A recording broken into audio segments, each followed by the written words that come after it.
And we're back with more of our panel, which includes John Heilemann. I have not been that teased since the prom in 10th grade. John Heilemann. Peggy Noonan, let's switch to the Republicans. Donald Trump is on top. He's saying Ben Carson too nice. Ben Carson, nice guy, is number 2. What do you make of this? And Ben Carson saying, don't forget, I've had a lot of experience in business. I've been on a lot of boards. I've been on compensation committees. That's interesting.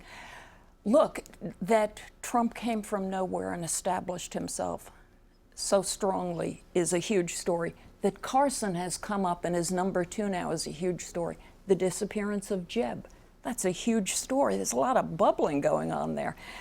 We'll see.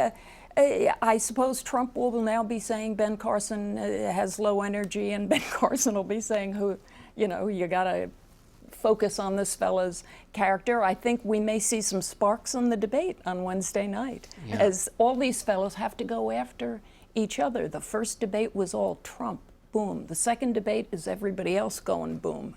I thought the horse race was really interesting, but almost more interesting was people's second choice. Mm-hmm. If you look at Trump's support is wide right now, but it's not very deep. When people ask whether he's their second choice, he's not. People ask if Ben Carson is their second choice, they say he is. Yeah. So Ben Carson is connecting in a way with people who might actually show up to vote in a way that the Trump voters, who are not voters as far as we can tell, they're first timers, they're drawn to the bombast. They're drawn to the culture of the aggrieved, which he is the face of. I'm not sure how lasting it is because of that second choice question.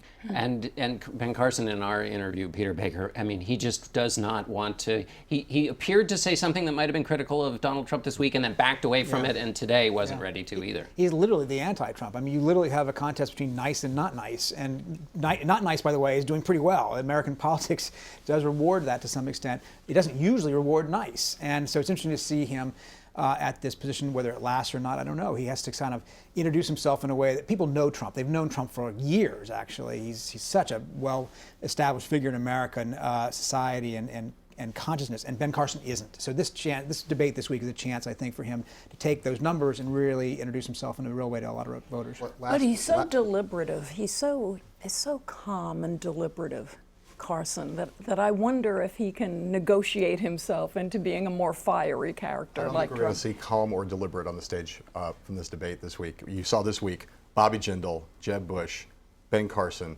Carly Fiorina. For the first time, people are all going after Trump, and the sense of it didn't work to ignore him in Cleveland.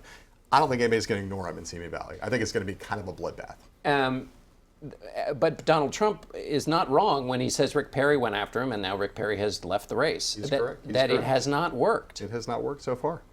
It'll be interesting to see if rather than in a scattershot way, what the dynamic will be. I'm not predicting a downfall of Donald Trump. I'm just saying I think there's going to be, on that stage, people now think we must do something about this. Ignoring him is not working either. There are two things you do. You go after Trump or you go after his ideology. This is not a debate right now about ideology at all. So that leaves people basically one option. Or even a lack of ideology, which we covered so much in Republican politics. Peggy, let me ask you this question. For so long, we've heard from Republicans who feel betrayed by their leaders because they were not true conservatives.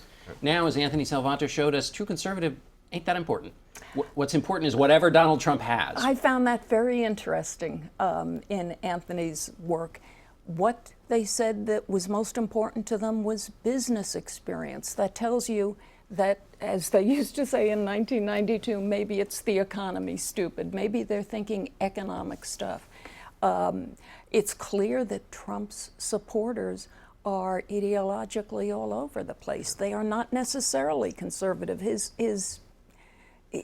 Trump's support is more interesting than that, but I have also argued that the base itself is roiling a bit and is expressing different things. A bunch of Trump supporters are for nationalized health care. That tells you something's going on the Republican base. Don't count out the evangelicals, who right now are not necessarily thrilled with Trump. They don't know how to express it. They don't know what to do about it. Somebody put up a pro-immigration group put out an ad today in which you see Ronald Reagan talking about, we want to build walls, but walls with doors. This guy is not Reagan, they're trying to say. We haven't seen a real ad against Trump. We haven't seen money spent. Right. We haven't seen a real campaign yet. Right. So right now what we see is a run-up. And that's why all of these numbers are really interesting. Grain of salt.